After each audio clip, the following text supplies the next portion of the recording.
Halo, assalamualaikum warahmatullahi wabarakatuh. Bertemu lagi dengan saya, dengan Alfa dari Fakultas Keguruan dan Ilmu Pendidikan. Baiklah, kali ini saya akan menjelaskan tentang pendidikan sebagai proses transmisi budaya.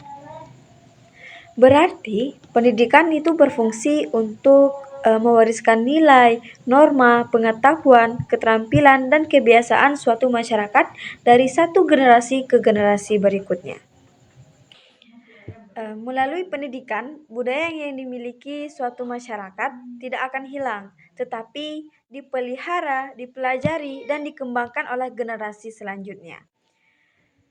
Yang pertama yaitu pendidikan sebagai proses transmisi budaya. Dalam konteks ini, pendidikan menjadi media atau sarana penyampaian budaya. Hal-hal yang ditransmisikan antara lain itu nilai dan norma sosial, misalnya sopan santun, gotong royong, bahasa dan cara berkomunikasi, pengetahuan dan keterampilan, yaitu ada tradisi, adat istiadat, dan kepercayaan. Selanjutnya itu cara berpikir dan cara hidup masyarakat. Contohnya, anak-anak belajar bahasa daerah dari orang tuanya. Sekolah mengajarkan sejarah, budaya, lokal, dan nilai Pancasila. Selanjutnya itu masyarakat mengajarkan tradisi atau upacara adat kepada generasi muda yang akan datang. Dengan demikian, pendidikan membantu menjaga keberlangsungan budaya, sekaligus memungkinkan budaya tersebut beradaptasi dengan perubahan zaman yang semakin modern. Yang kedua yaitu transmisi budaya dalam pendidikan non-formal. Selain pendidikan formal atau sekolah formal, pendidikan non-formal juga berperan besar dalam proses transmisi budaya. Pendidikan non-formal adalah pendidikan yang berlangsung di luar sistem sekolah, tetapi tetap terorganisir dan memiliki tujuan pembelajaran.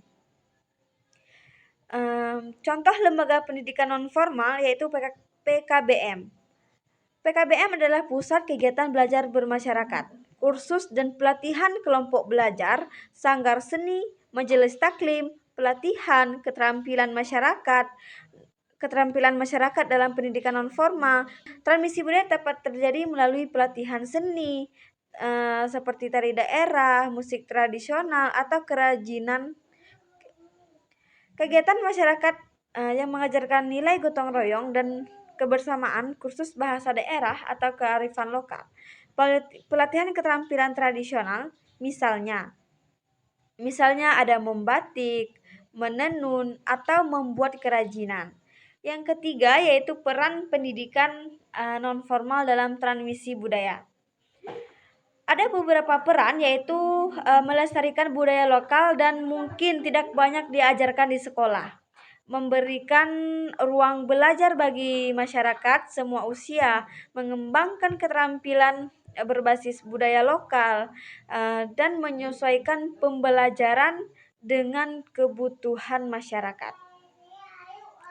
Oke, di sini kita masuk ke dalam kesimpulan. Dari kesimpulan yang materi yang dijelaskan tadi, pendidikan sebagai proses transmisi budaya, yaitu berarti pendidikan menjadi sarana untuk mewariskan budaya dari generasi ke generasi.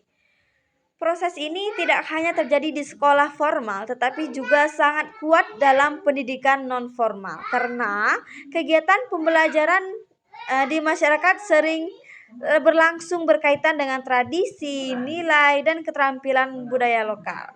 Baik, itulah yang dapat saya jelaskan.